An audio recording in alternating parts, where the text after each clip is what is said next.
قصص الانبیاء دوسرا حصہ شیطان کی دشمنی، پیشکش محمد طارق شاہد۔ جب آدم علیہ السلام کو پیدا کر دیا گیا تو اللہ تعالیٰ نے ان کی پشت پر ہاتھ پھیرا۔ ہاتھ پھیرتے ہی ان کی پشت سے قیامت تک پیدا ہونے والے انسان باہر نکل آئے۔ آدم کی تمام اولاد ان کے سامنے ظاہر ہو گئی، اور یہ بات نہایت وضاحت اور صراحت کے ساتھ قرآن مجید اور احادیث مبارکہ میں موجود ہے۔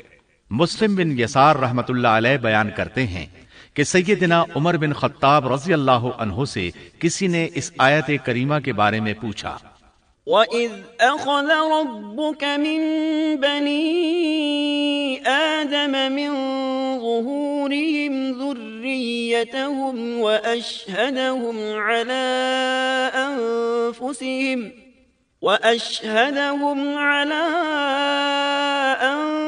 أَنفُسِهِمْ أَلَسْتُ بِرَبِّكُمْ قَالُوا بَلَىٰ شَهِدْنَا أَن تَقُولُوا يَوْمَ الْقِيَامَةِ إِنَّا كُنَّا عَنْ هَٰذَا غَافِلِينَ۔ اور جب آپ کے رب نے اولاد آدم کی پشت سے ان کی اولاد کو نکالا اور ان سے انہی کے بارے میں اقرار لیا کہ کیا میں تمہارا رب نہیں، سب نے جواب دیا ہاں کیوں نہیں، ہم سب گواہ بنتے ہیں، تاکہ تم لوگ قیامت کے روز یوں نہ کہو ہم تو اس سے محض بے خبر تھے۔ او تقولوا انما اشرك آباؤنا من قبل وكنا ذرية من بعدهم افتهلكنا بما فعل المبطلون۔ یا یوں کہو کہ پہلے پہلے شرک تو ہمارے بڑوں نے کیا اور ہم ان کے بعد ان کی نسل میں ہوئے، لہذا کیا تو ان غلط راہ والوں کے فعل پر ہمیں ہلاکت میں ڈالے گا؟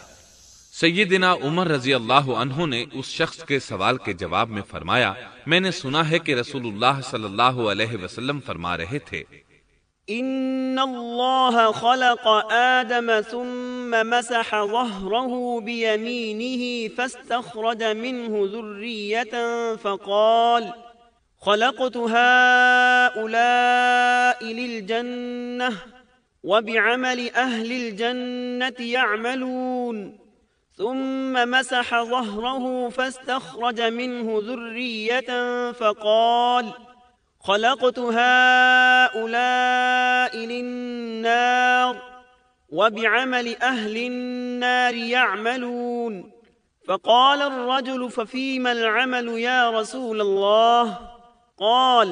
فقال رسول الله صلى الله عليه وسلم إن الله إذا خلق العبد للجنة استعمله بعمل أهل الجنة حتى يموت على عمل من أعمال أهل الجنة فيدخله الله الجنة، وإذا خلق العبد للنار استعمله بعمل أهل النار حتى يموت على عمل من أعمال أهل النار فيدخله الله النار۔ اللہ نے آدم علیہ السلام کو پیدا کیا، پھر اپنے دائیں ہاتھ کو اس کی پشت پر پھیرا اور اس سے نسل انسانی کو باہر نکالا اور ان کی طرف اشارہ کر کے فرمایا، میں نے انہیں جنت کے لیے پیدا کیا ہے اور یہ جنت والوں کے اعمال کریں گے۔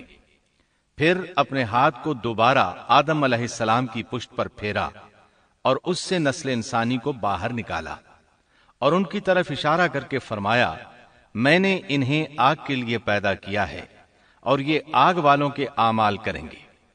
اس پر ایک شخص نے نبی اکرم صلی اللہ علیہ وسلم سے سوال کیا، اے اللہ کے رسول صلی اللہ علیہ وسلم، تو پھر ہمارے اعمال کس حساب میں شمار ہوں گے؟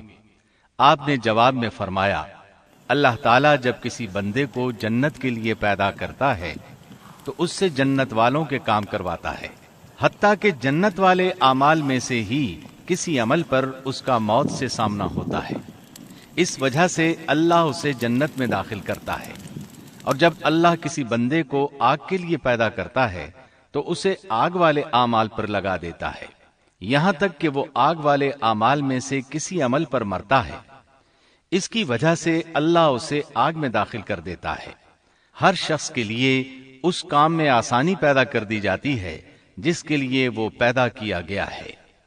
لیکن یہ بات ذہن میں ہر وقت موجود رہنی چاہیے کہ اللہ نے انسان کو اختیار دے رکھا ہے کہ وہ اپنی عقل اور فکر کی روشنی میں اللہ کے احکامات پر عمل پیرا ہو کر خود کو جنتی بنا لے، یا عقل کا درست استعمال نہ کرتے ہوئے شیطان کا پٹا گلے میں ڈال لے اور جہنم میں جگہ بنا لے۔ یہ تو اللہ نے انسان کو اختیار دے رکھا ہے، اس کی مرضی کہ جنت والے اعمال کرے یا جہنم والے۔ ہر انسان میں دونوں طرف جانے کی طاقت اور صلاحیت موجود ہے۔ اللہ نے انسان کو مجبور نہیں بنایا، البتہ ہر انسان کو جو بھی رویہ اختیار کرنا تھا اللہ کو اس کا علم تھا، اور اس کا علم برحق ہے، قطعی ہے، اس میں کوئی غلطی نہیں ہو سکتی، اس لیے اس نے اپنے علم کے مطابق تقدیر لکھ دی۔ اب ہم جو کچھ کرتے ہیں تقدیر سے مجبور ہو کر نہیں کرتے، بلکہ اپنے اختیار سے کرتے ہیں، اور چونکہ تقدیر بھی اللہ کے حکم سے لکھی گئی اس لیے اس میں بھی کوئی خطا واقع نہیں ہوتی۔ لہذا تقدیر کا یہ مطلب نہیں کہ انسان تقدیر کی بنا پر ہدایت ماننے یا نہ ماننے پر مجبور ہے، ایسی بات قطعاً نہیں۔ اور درست بات یہ ہے کہ تقدیر کا مسئلہ بہت زیادہ پیچیدہ ہے اور مشکل ترین مسائل میں سے ہے، یہاں اس کی تفصیل کا موقع نہیں۔ جب اللہ نے آدم علیہ السلام کو پیدا کر لیا اور اس میں اپنی روح پھونک دی تو فرشتوں کو حکم دیا کہ آدم کو سجدہ کریں۔ ابلیس ایک بہت نیک اور بزرگ جن تھا، اس نے کبھی اللہ کی نافرمانی نہیں کی تھی، اسی بنا پر وہ بلند مرتبہ پا کر فرشتوں میں شامل ہو چکا تھا، لیکن فرشتوں کی جنس سے قطعاً نہیں تھا۔ اللہ نے اسے اطاعت اور فرما برداری کا صلہ دیا تھا، اس کی عزت اور اکرام کرتے ہوئے آسمان میں بسایا تھا، لمحہ بھر کے لیے بھی اس نے اللہ کی نافرمانی نہیں کی تھی، اور پھر اللہ نے آدم کو سجدہ کرنے کا حکم دیا، اور اس حکم کے مخاطب فرشتے اور ابلیس تھے۔ صرف فرشتوں کے لیے یہ حکم نہیں تھا بلکہ ابلیس بھی اس حکم میں شامل تھا، کیونکہ اللہ تعالیٰ فرماتے ہیں وَلَقَدْ خَلَقْنَاكُمْ ثُمَّ صَوَّرْنَاكُمْ ثُمَّ قُلْنَا لِلْمَلَائِكَةِ اسْجُدُوا لِآدَمَ فَسَجَدُوا إِلَّا إِبْلِيسَ لَمْ يَكُنْ مِنَ السَّاجِدِينَ قَالَ مَا مَنَعَكَ أَلَّا تَسْجُدَ إِذْ أَمَرْتُكَ اور یقیناً ہم نے تمہیں پیدا کیا، پھر ہم ہی نے تمہاری صورت بنائی، پھر ہم نے فرشتوں سے کہا کہ آدم کو سجدہ کرو، تو سوائے ابلیس کے سبھی نے سجدہ کیا، وہ سجدہ کرنے والوں میں شامل نہ ہوا۔ اللہ تعالیٰ نے فرمایا، تجھے کس چیز نے سجدے سے روک دیا جبکہ میرا حکم تیرے لیے بھی تھا؟ تو اس سے ثابت ہوا اس حکم میں فرشتوں کے ساتھ ابلیس بھی شامل تھا، کیونکہ قرآن میں اذ امرتک کے الفاظ ہیں۔ اس کا مطلب ہے کہ میں نے تجھے حکم دیا تھا، اور پھر ابلیس نے جواب میں یہ نہیں کہا کہ تو نے تو مجھے حکم ہی نہیں دیا تھا، بلکہ اس نے سجدہ نہ کرنے کی وجہ یہ بتائی۔ قال انا خير منه خلقتني من نار وخلقته من طين۔ اس نے کہا، میں سجدہ کیوں کروں، میں اس سے بہتر ہوں، اس لیے کہ تو نے مجھے آگ سے پیدا کیا اور اسے مٹی سے۔ تو پھر کہا، قال فاهبط منها، اللہ نے حکم دیا تو اس سے نیچے اتر جا۔ غرض جب ابلیس نے نافرمانی کی، سرکشی اور تکبر کا مظاہرہ کیا تو اس وقت اللہ تعالیٰ اور اس کے درمیان مکالمہ ہوا۔ اللہ نے اس کی سرکشی دیکھ کر اسے سزا دیتے ہوئے فرمایا، قال فاهبط منها فما يكون لك أن تتكبر فيها فاخرج إنك من الصاغرين۔ قال أنظرني إلى يوم يبعثون قال إنك من المنظرين قال فبما أغويتني لأقعدن لهم صراطك المستقيم ثم لآتينهم من بين أيديهم ومن خلفهم وعن أيمانهم وعن شمائلهم ولا تجد أكثرهم شاكرين۔ اس جنت سے اتر جا، تجھے کوئی حق حاصل نہیں کہ تو اس جنت میں رہ کر تکبر کرے۔ ابلیس نے جواب میں کہا، مجھے قیامت کے دن تک مہلت دے دیجئے، یعنی اتنی لمبی عمر دے دیجئے کہ میں قیامت تک زندہ رہوں، موت نہ آئے۔ اللہ نے فرمایا، تجھے مہلت دے دی گئی، لیکن ایک وقت مقررہ تک۔ اور جب شیطان اس طرف سے مطمئن ہو گیا کہ اسے مہلت مل گئی، تب اس نے کہا، چونکہ تو نے مجھے گمراہ کر دیا ہے، اس وجہ سے میں قسم کھاتا ہوں کہ میں انسانوں کی گمراہی کے لیے تیرے سیدھے راستے پر بیٹھ جاؤں گا، پھر ان کے آگے سے، ان کے پیچھے سے، ان کے دائیں سے، ان کے بائیں سے، ان کے پاس آؤں گا، اور آپ ان میں سے اکثر لوگوں کو شکر گزار نہیں پائیں گے۔ اللہ تعالیٰ نے شیطان کا رد کرتے ہوئے فرمایا، یہاں سے ذلیل و خوار ہو کر نکل جا، ان میں سے جو شخص بھی تیرا حکم مانے گا میں ایسے تمام گمراہوں سے جہنم کو بھر دوں گا۔ جو انسان بھی تیرا پیروکار بنے گا وہ جہنم کا مستحق اور حقدار ٹھہرے گا۔ قرآن مجید میں دوسرے مقامات پر بھی اس گفتگو کو نئے پیرائے میں دہرایا گیا ہے۔ مثلا اللہ نے فرمایا، وَلَقَدْ خَلَقْنَا الْإِنسَانَ مِنْ صَلْصَالٍ مِنْ حَمَإٍ مَسْنُونٍ وَالْجَانَّ خَلَقْنَاهُ مِنْ قَبْلُ مِنْ نَارِ السَّمُومِ وَإِذْ قَالَ رَبُّكَ لِلْمَلَائِكَةِ إِنِّي خَالِقٌ بَشَرًا مِّن صَلْصَالٍ مِّنْ حَمَإٍ مَّسْنُونٍ فَإِذَا سَوَّيْتُهُ وَنَفَخْتُ فِيهِ مِنْ رُوحِي فَقَعُوا لَهُ سَاجِدِينَ فسجد الملائكة كلهم أجمعون إلا إبليس أبى أن يكون مع الساجدين قال يا إبليس ما لك ألا تكون مع الساجدين قال لم أكن لأسجد لبشر خلقته من صلصال من حمأ مسنون قال فاخرج منها فإنك رجيم وَإِنَّ عَلَيْكَ اللَّعْنَةَ إِلَى يَوْمِ الدِّينِ۔ یقیناً ہم نے انسان کو کھنکھناتی مٹی سے پیدا فرمایا ہے جو کہ سڑے ہوئے گارے کی تھی، اور اس سے پہلے ہم نے جنات کو لو والی آگ سے پیدا کیا۔ اور جب تیرے پروردگار نے فرشتوں سے فرمایا میں انسان کو سیاہ بدبودار کھنکھناتی مٹی سے پیدا کرنے والا ہوں، جب میں اسے پورا بنا چکوں اور اس میں اپنی روح پھونک دوں تو تم سب اس کے لیے سجدے میں گر پڑنا۔ چنانچہ تمام فرشتوں نے سجدہ کیا سوائے ابلیس کے، اس نے سجدہ کرنے والوں میں شمولیت اختیار کرنے سے صاف انکار کر دیا۔ اللہ تعالیٰ نے فرمایا اے ابلیس تجھے کیا ہوا کہ تو سجدہ کرنے والوں میں شامل نہ ہوا؟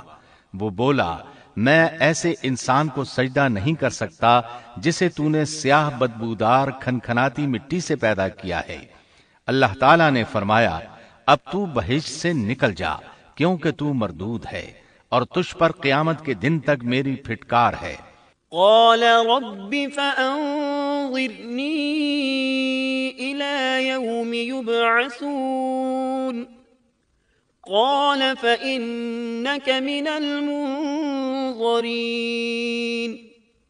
إلى يوم الوقت المعلوم قال رب بما أغويتني لأزينن لهم في الأرض ولأغوينهم أجمعين إلا عبادك منهم المخلصين قال هذا صراط علي مستقيم إن عبادي ليس لك عليهم سلطان إلا من اتبعك من الغاوين وَإِنَّ جَهَنَّمَ لَمَوْعِدُهُمْ أَجْمَعِينَ۔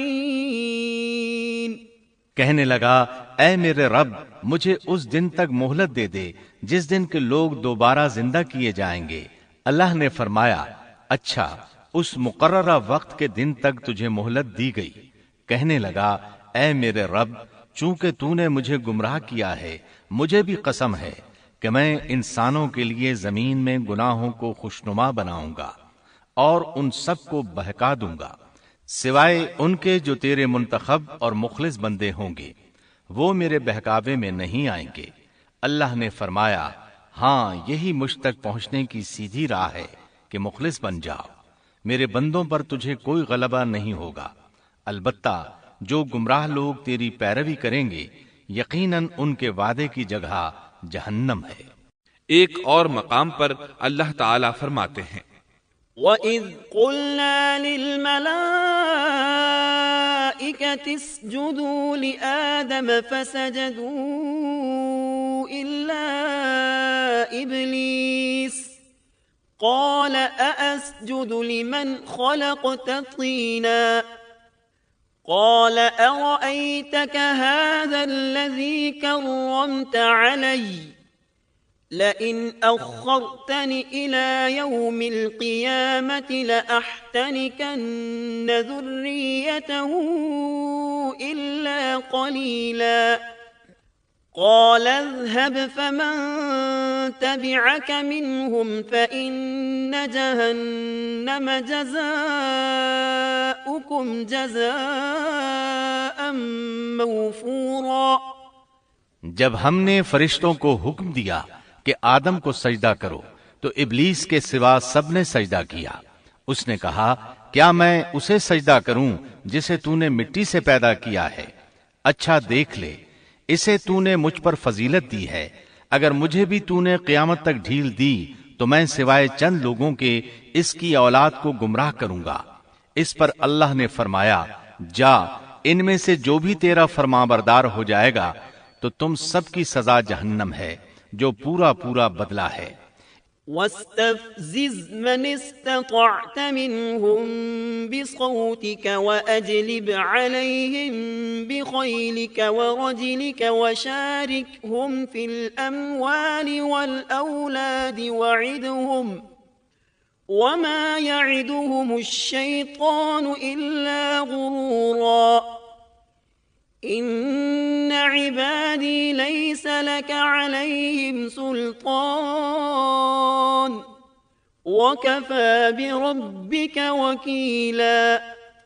ان میں سے تو جسے بھی اپنی آواز کے ساتھ بہکا سکتا ہے بہکا لے، اور ان پر اپنے سوار اور پیادے چڑھا لا، یعنی اپنے گھڑ سوار لشکر اور پیدل لشکر کو چڑھا کر لے آ، اور اپنا ہر داؤ، ہر ترکیب اور ہر اسلحہ استعمال کر لے، اور ان کے مالوں اور اولاد میں بھی شرکت کر لے، اور تو انہیں دل بہلانے والے وعدے دے لے، یعنی ان کے برے اعمال بنا سنوار کر انہیں دکھا، اور غلط خواہشات دلا، جنت، دوزخ اور دوبارہ زندہ نہ ہونے کے وعدے دے، اور ان سے شیطان کے جتنے بھی وعدے ہوتے ہیں سب کے سب سراسر فریب ہیں۔ یقیناً میرے سچے بندوں پر تیرا کوئی قابو اور غلبہ نہیں ہوگا، تیرا رب کارسازی کرنے والا کافی ہے۔ اسی طرح بہت سی آیات میں پہلی معصیت الہی کا ذکر کیا گیا ہے۔ سب سے پہلا نافرمان ابلیس ملعون تھا۔ وہ خبیث اللہ کے سامنے تکبر اور عناد سے بھرپور جواب دیتا رہا۔ اسی وجہ سے اللہ نے اسے کافر کا لقب دیا۔ کافر اسے کہتے ہیں جو نعمت کا انکار کرے۔ اللہ نے اس پر اتنا فضل و کرم اور انعام و احسان کیا کہ بلند ترین مرتبے تک پہنچا دیا، لیکن اس نے اللہ کی اس نعمت کی قدر نہ کی، پرواہ نہ کی اور کفر کا راستہ اختیار کیا۔ اللہ تعالیٰ فرماتے ہیں، إذ قال ربك للملائكة إني خالق بشرا من طين فإذا سويته ونفخت فيه من روحي فقعوا له ساجدين فسجد الملائكة كلهم أجمعون إلا إبليس استكبر وكان من الكافرين۔ جبکہ آپ کے رب نے فرشتوں سے فرمایا کہ میں مٹی سے ایک انسان کو پیدا کرنے والا ہوں، سو جب میں اسے ٹھیک ٹھاک کر لوں اور اس میں اپنی روح پھونک دوں تو تم سب اس کے سامنے سجدے میں گر پڑنا۔ چنانچہ تمام فرشتوں نے سجدہ کیا مگر ابلیس نے نہ کیا اور اس نے تکبر کیا، وہ کافروں میں سے تھا۔ سب سے پہلا گناہ تکبر تھا۔